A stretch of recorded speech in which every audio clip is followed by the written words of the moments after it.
siku kafika ya kuja kusindikisha yeye hapa na tukasindikisha yeye. Kia ni Muhindi, lakini tuliona kwa gazeti alikuwa Muhindi, alikuwa na kiremba.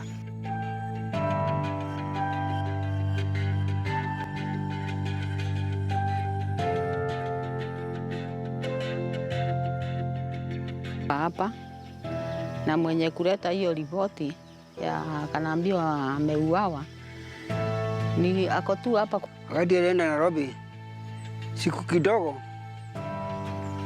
tukasikia iko na mvurugano wapi Nairobi.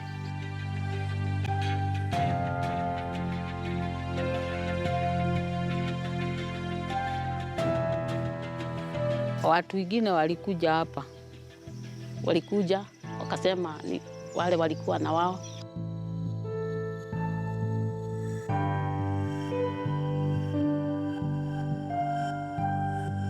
Anachukua hiyo mtoto, anachukua naye town. Sasa mtoto yangu akaenda.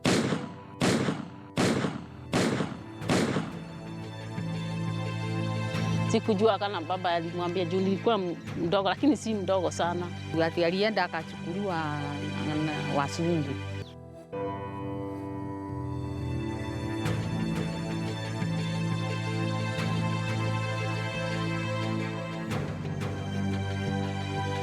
Hiyo maneno si kama itakuja mzuri, kwa maana si njaona wakati mmoja ati nilikuwa mzee.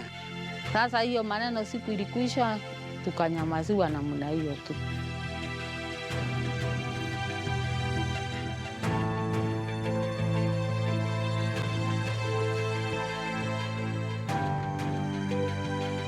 Sasa nifanye nini?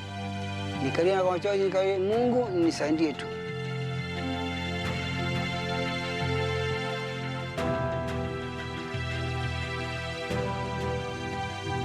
Hatukupata hata kitu chochote. Kichwa haijifita mkichwa.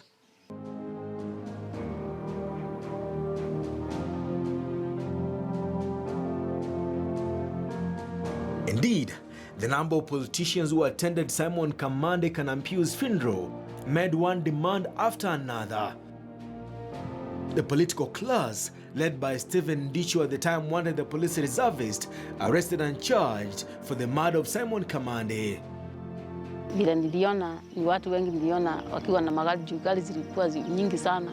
Kwa hivyo nilidhani kuna wabunge walikuja hapa ama waheshimiwa, juu zilikuwa nimetoka hapa kote mpaka niliona pale kwa geti umeduka hivi, kuna njia imeteremka, zilikuwa zingine zinaenda huko Delmonte, kwa hivyo zilikuwa zinajaa huko. Kuna tuliacho bila tu namna hiyo na mambo ikakwisha hivyo. Nikasema mtoto yangu hakupotea, niliona tu mwili yake na nikashika. Sasa nifanye nini? Singetaka tu bila ndiso kulikuwa kunaambiwa hiyo mtoto atalipwa, sababu mwenye kumuua hakuna kitu alifanya, alipata yeye naye. Sasa mtoto hiyo alipwe kitu akufangusa mazozi. The pallbearers, his fellow street children, had managed to make it to the burial after evading a police dragnet set up a day earlier. Police had rounded up all the street children from the streets of Nairobi after word went round that the youngsters were planning to stage a demonstration on the burial day.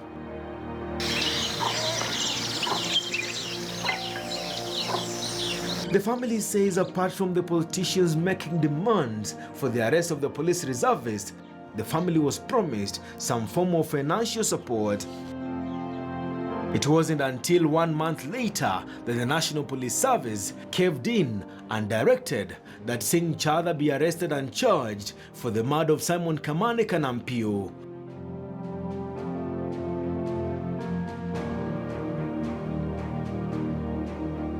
On the first week of August 1994, Singh Chadha was arraigned before the Nairobi Principal Magistrate, Juanita Kidola. The police reservist was allowed to cover his face as television and newspaper cameras tried to get a glimpse of a man who had made headlines for all the wrong reasons. As the trial magistrate read out to him the charges of murder leveled against him, Chadha was not allowed to plead the charges. the committal bundles from the then Attorney General Amos Wako's office were not ready, the trial magistrate informed him. Tulienda Nairobi kwa hiyo siasa tu. Vile ndiso alitukuwa anatupeleka. Sasa hata hiyo kwenye makoti tulienda tu. Sasa hata ukiniuliza wakili alikuwa gani, siwezi nikakwambia alikuwa wagani. Unajua mtu yuko na shida hata aoni kama yeye ako wapi.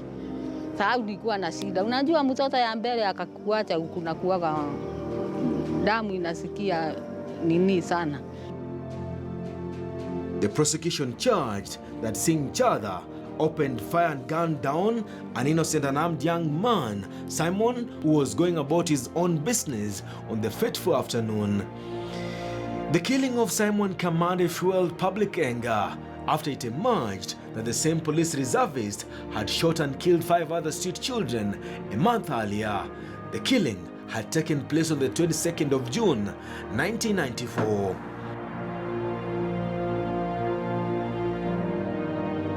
When he finally appeared before the trial judge, Justice Samuel Bosire, Chadha told the trial judge that he had killed Kanampiu in self-defense after he noticed that Kanampiu had pulled out a penknife and threatened to stab him.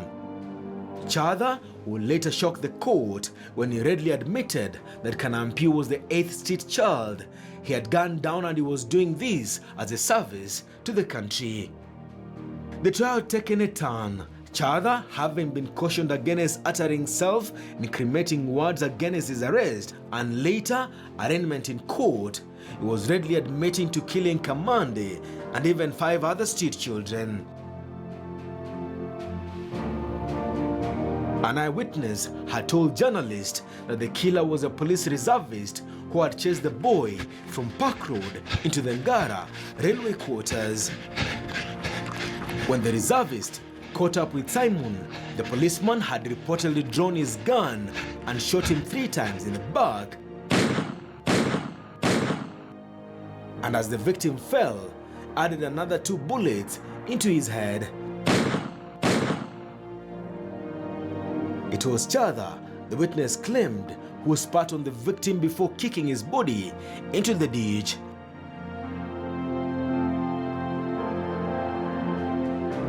Despite this confession, the court still found no sufficient evidence to implicate the police reservist, let alone convict him for murder. The prosecution, the judge told the stunned public, it had failed to sustain a charge of murder against Chadha, let alone the lesser charge of manslaughter. But in what appeared as a departure from his own judgment, Justice Bosire dismissed the accused police assertion that he had killed Kanampiu in self-defense. The judge ruled that Kanampiu was not armed when the police officer pulled out his gun and shot him.